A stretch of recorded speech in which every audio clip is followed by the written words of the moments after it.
I talk about creation of trading strategy and maybe a proper way to go about it, or a way that might be helpful. So I'm going to form some sort of a thesis, right? I think that if I do, I don't know, I'm just throwing stuff out there. If I do a condor and I sell, I don't know, 30 delta options on both sides, and I do, I don't know, 10-point wings, 8-point wings, whatever. Put a profit target on it of half my credit, and I put a maximum loss of a whole credit. I think that is going to be this winning trading strategy. Before we get rolling here, just a reminder to please like and share our videos. Your support helps us to continue to bring you the wonderful content that we share with you each and every week. So I'm just completely pulling stuff out of the air. What I want to do is I want to create specific guidelines for my thesis. So what's going to be my entry criteria? For people, it's usually days to expiration. For our more subjective people, it might be a cross of an indicator. It might be, Bollinger Band strategy. It might be, whatever. I don't know, right? So whatever your theory is, whatever it is, you want to create your specific guidelines.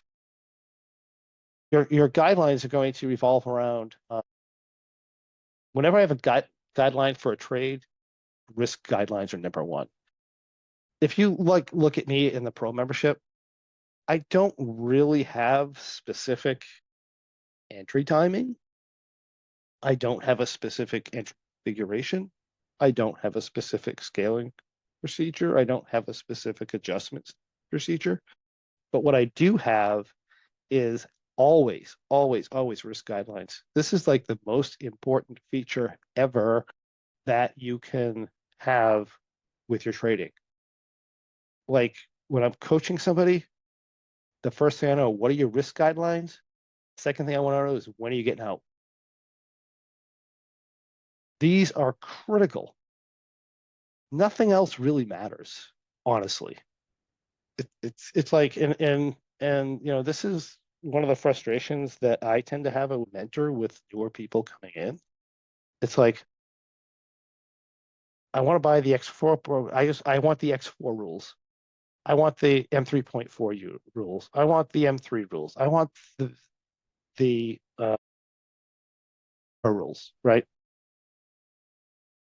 The rules of an M3, we have an M3.4U program you can buy. I mean, and realistically, we cover the M3.4U every week in the options trade for income. We cover the M3.4U for free to the public in winning trade videos that we put out, right?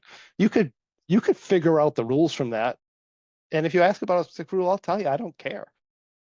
The rules to that are like the least important thing that is going to make you a proficient trader going forward. It's like the least important. The M3 program has the rules. Yes, that's wonderful. But it also has a lot of other things in there that are much, much more important than the rules when it comes to your success as a trader, right? The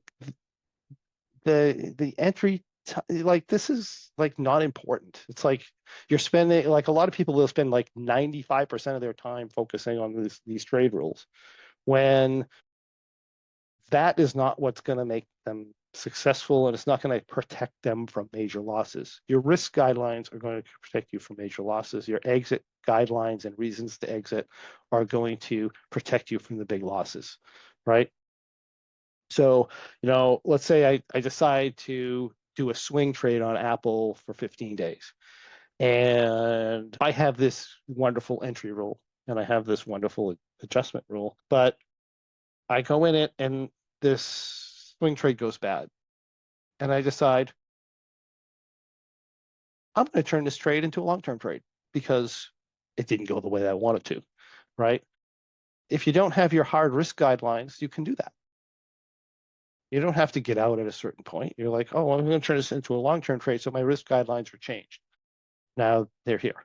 These, like your maximum risk, it should not be variable. In other words, allowed to get worse. You can make it better. You can say, okay, I'm willing to lose 2,000, and later on in the trade, now I'm only willing to lose one, and now I'm only willing to lose 500, right? But you don't take it, and you don't say I'm willing to lose 2,000, and then say, okay, now I'm willing to lose 20,000 or 80,000 or 100,000 in order to make this work out, right? I say it in that context because that's easy, but that's just what people do a lot of times with their income trades, right? They'll have a little condor on and they'll say, okay, this is my thing and this is where I have to get out. And it goes there and they're like, oh, well, now I'm going to increase these, right? Somehow by calling it something different, right? Or whatever, right? You don't do that, right? You need these very strong exit guidelines, very strong reasons to exit. That's how you protect yourself from larger than normal losses. We can control this with structural risk, right? I may have a low structural risk position, or I may be willing to take a total loss on that, right? But what ends up happening with these types of positions is people will increase size and increase their structural risk when things go bad randomly. Like if you planned it ahead of time and it makes sense, that's fine. But you don't do that randomly, right? These are your most important things of any trade plan. The rest of it is just structure. And it's good to have structure, right? So some people need more structure and it's fine to have these. As a matter of fact, I would recommend that at least when you're new, you have your entry timing, you have your entry configuration, you have your scaling procedure. If you want to do scaling, you have your adjustment procedure, and you have your exit procedure. This is all good habits and it's all a good exercise to go through as you're learning to trade. And this is why we do it in options trading for income, right? We have a very structured bull trade. We have a very structured for you trade. We have these in place because it gives you, like, if you come in knowing nothing or knowing little, then you have nothing to start with, right? So we're starting you with these structures that have your entry, exit, timing configurations all in place so that you can follow them, so that you can begin to understand what you're doing. In no way is this meant to be, oh, I'm just going to follow these rules forever and make money, right? It's not, that's not the point. So anyway, with that said, these are extremely important on this. These are going to be less important, but when we're doing our initial testing, they're very important, right? So in the context of setting up something, when we want to know how a position is going to react to certain types of environments, timing sequence, and so forth, these things start to become very important. So in a learning phase, they're extremely important. When you get to be very advanced, they fall away, right? And we trade what we see. So let's throw my drawings. So anyway, I want to create my specific guidelines for my thesis. I want to have my entry rules. I want to have my risk rules. I want to have my exit rules and my reasons to exit. I want to have any adjustment rules that are applicable to whatever my trade is. I want to run the trade through 10 cycles that are in a row. Here's the interesting thing about the market. If you look at some of the reports that we were just kind of flashing up there, we have trades that have won 36 times in a row, right? 36 cycles in a row. I can back test 10 cycles and be in one of those cycles and think that I have the most wonderful trade that ever existed, right? There's not enough data. There's just simply not enough data. But it does do some things for me, right?